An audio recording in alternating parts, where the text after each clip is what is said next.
Meanwhile. So, bumili tayo ng bagong tank. This is about like 4 feet.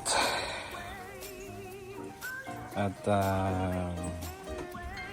siguro mga 400 pounds. 400 liters of water. So, pinifill up natin ng bagong water. And also, tinakbo natin yung filter. Wala pa yung oxygen, so mamaya ililipad natin. So masyado siyang malaki compare natin dito sa ating old tank. Yung pakita natin, ha. Wait lang. Ating old tank. Gagawin natin dahil isa lang ang ating oxygen, ano. So naglagay na galing old water doon. Tatakbuhin na natin. Siguro ilipat mo natin yung goldfish tsaka yung oxygen. So dinagdag ako ng tubig para dumami. And then mamaya itatransfer ko yung ibang tubig. So may ilipat ko yung goldfish muna siguro. Dalawang goldfish.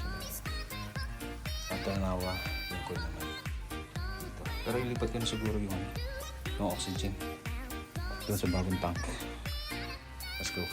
Good luck.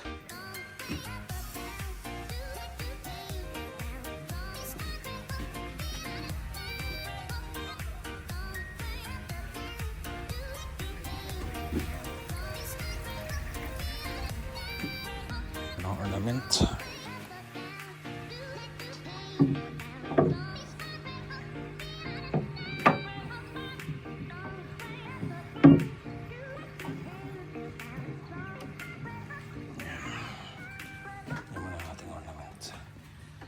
Pisa. So far, yan naman.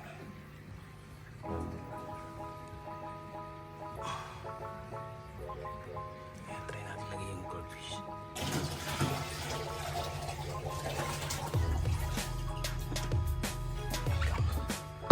Yung bagong bahay. Goldfish muna nalagyan natin.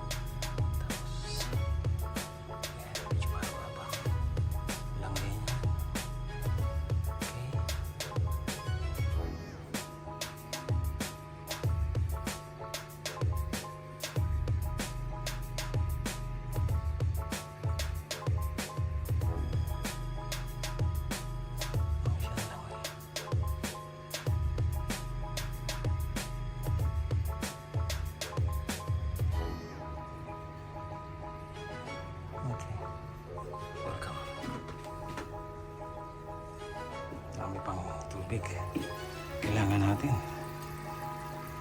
Pilak. After half an hour, koy naman na ilagay natin. Kasi dalawa na lang. After half an hour, ating pang dulang na koy. Nilagay natin siya sa timba. Tapos tumayo siya 2 beses eh.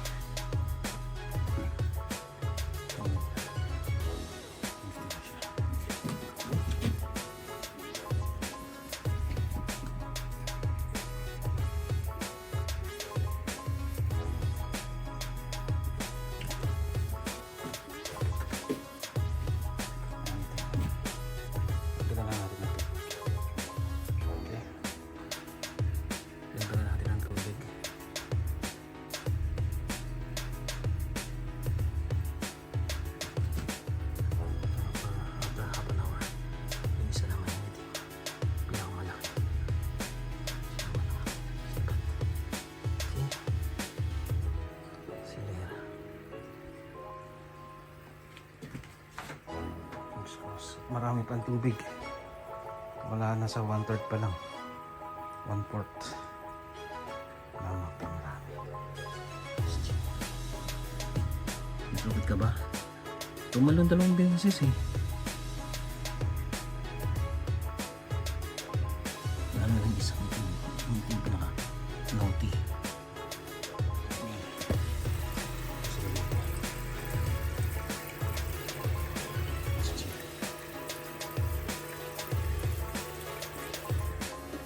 Bali yung inahalo lang natin ng lumang tubig.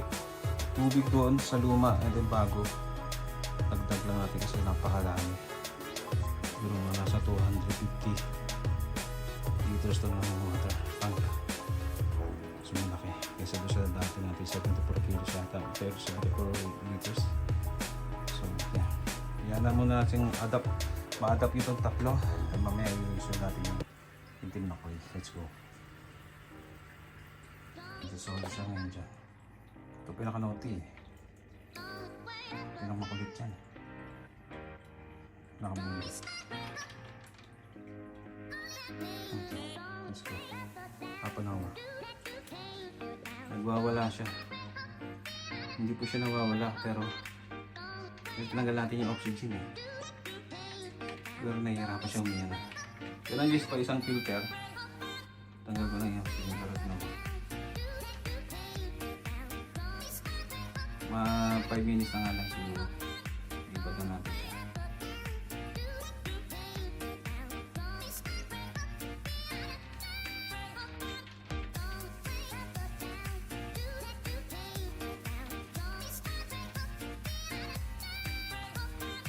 Papanik yun. Ganyan talaga pansin ko yan pagka wala ko sila ng papanik.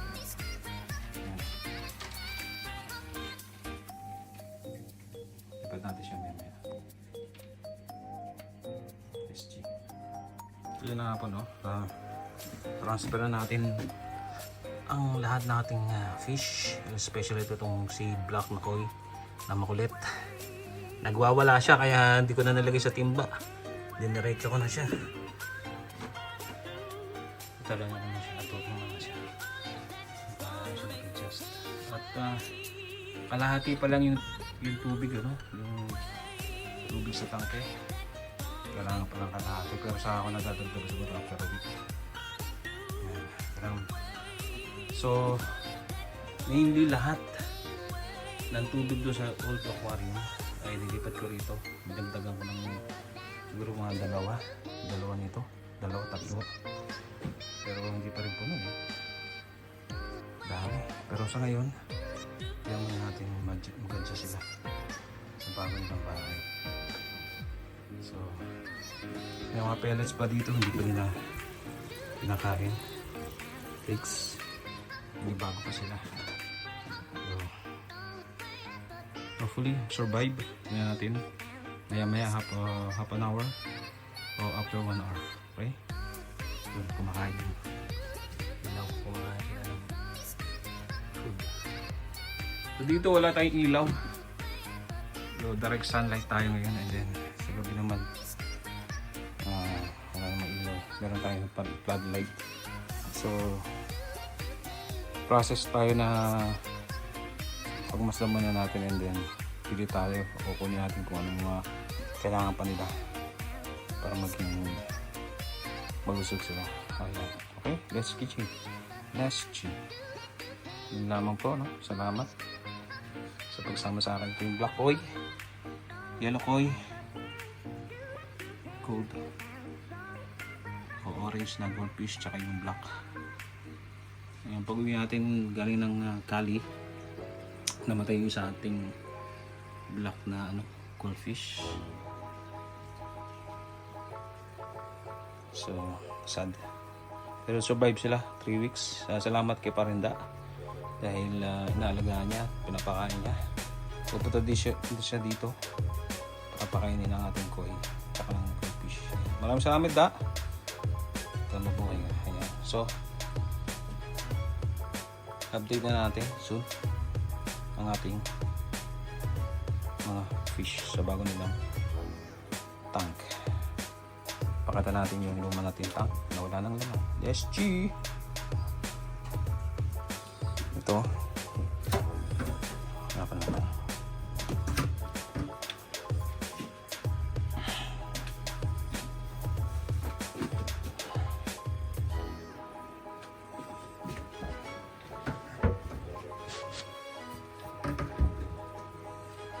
Comment guys kung anong makakabuti sa ating mga fish, koi tsaka goldfish.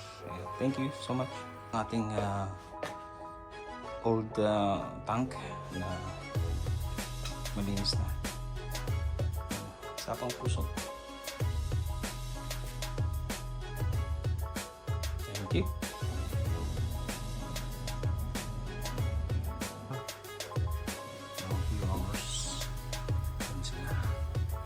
Nagdagan ako ng konting tubig pero halos kalahati pa rin bago mapuno. Pero like I said, buong tubig nung luma aquarium dito ko nilagay. Kaya medyo nakulay, nag-iba yung kulay. Pero kanina malinaw kasi bagong tubig. Pero yung lubang tubig na ginamit ko para may oxygen na sila. Kalahating tubig pa yan. Kalahating tangke pa ng buong.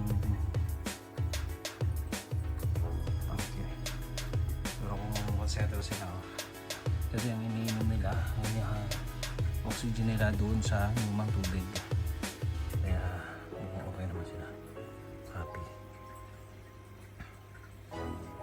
Obserbahan natin mamaya okay? Yan lang, maraming salamat at update na lang after a few days or week. SG, thank you.